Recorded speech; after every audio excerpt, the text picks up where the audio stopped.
গত 6 মাসে আপনারা ব্যর্থতার পরিচয় দিয়েছেন। চাঁদাবাজদের বিরুদ্ধে কথা বলতে পারবো না। আমরা চাই না গোটা বাংলাদেশে নতুন কোন সংকট তৈরি হোক। তাইকে নির্মমভাবে হত্যা করা হয়েছে। আমাদের যুব আন্দোলনের এক নেতাকে, একজন জুলাই যোদ্ধাকে নির্মমভাবে হত্যা করা হয়েছে।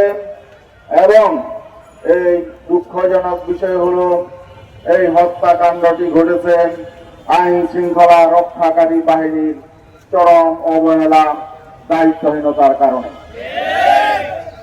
কারণ তিনি আগে আইনের আশ্রয় চেয়েছিলেন, তিনি মামলা করেছিলেন, তিনি সন্ত্রাসীদের নাম উল্লেখ করে পুলিশের কাছে থানায় অভিযোগ করেছিলেন। তারপরেও আমাদের দেশের আইন শৃঙ্খলা বাহিনী, নারায়ণগঞ্জ এবং বন্দর থানার আইন শৃঙ্খলা রক্ষাকারী বাহিনী তারা চরম ব্যর্থতার পরিচয় দিয়েছে। তারা আজকে এই গত রাতে হত্যাকাণ্ডের পর যখন আমাদের নেতা কর্মীরা ফুঁসে উঠেছে, বিক্ষোভ প্রকাশ করেছে, স্থানীয় জনগণ যখন রাস্তায় নেমে পড়েছে, তখন তারা বলছে যে আমরা সন্ত্রাসীদেরকে গ্রেফতার করব। একজন মানুষ তার জীবন দেওয়ার পরে তারপরে আমাদের দেশের যারা দায়িত্বে থাকে, মানুষের জীবন রক্ষার দায়িত্বে যারা থাকে, তারা বিভিন্ন রকম আশ্বাস দেয়, কথা বলেন।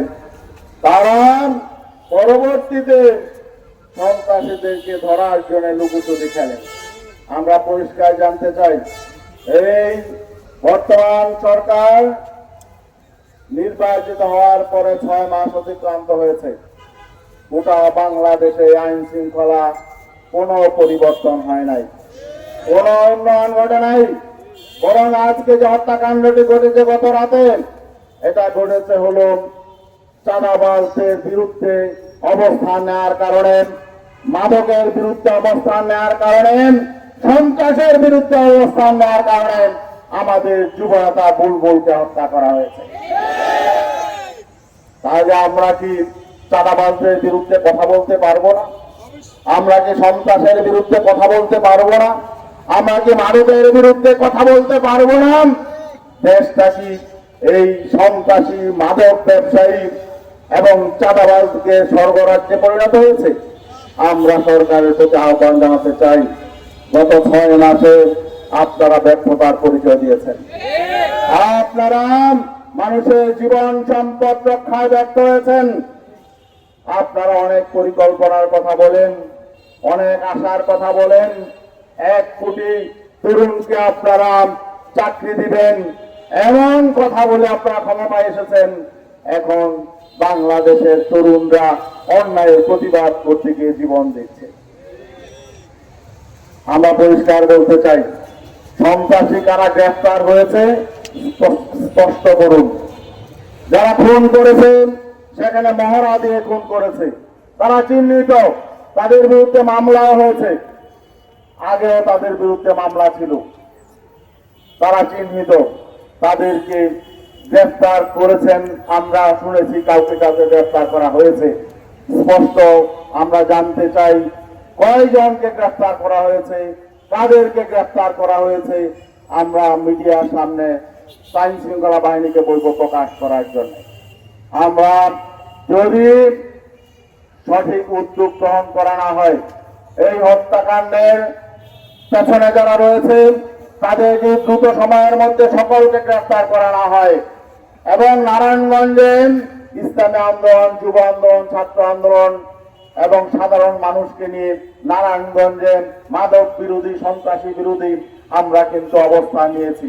আমরা নারায়ণগঞ্জবাসীকে বলবো, সন্ত্রাসীদের কোনো দল নেই, তারা যে দলেরই হোক আপনারা প্রতিরোধ করে তুলুন, প্রতিরোধ করে তুলুন। শুধু নারায়ণগঞ্জ নয়, গোটা বাংলাদেশে চাঁদাবাজ এবং সন্ত্রাসের বিরুদ্ধে, চাঁদাবাজীদের বিরুদ্ধে, চাঁদাবাজদের বিরুদ্ধে, সন্ত্রাসীদের বিরুদ্ধে, মাদক ব্যবসায়ীদের বিরুদ্ধে আমাদেরকে নতুন যুদ্ধে ঝাঁপিয়ে পড়তে হবে।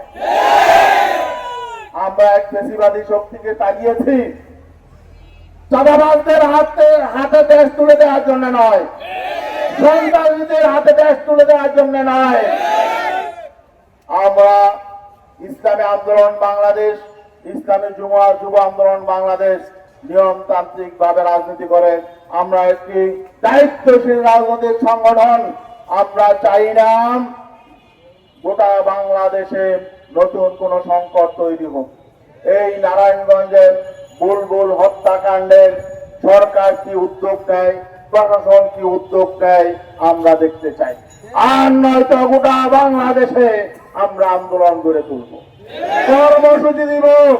সেই কর্মসূচিতে কিন্তু আমরা গোটা সর্বশক্তি নিয়ে আমাদের লোকজনকে প্রতিরোধ করে তোলার জন্য আহ্বান জানাবো।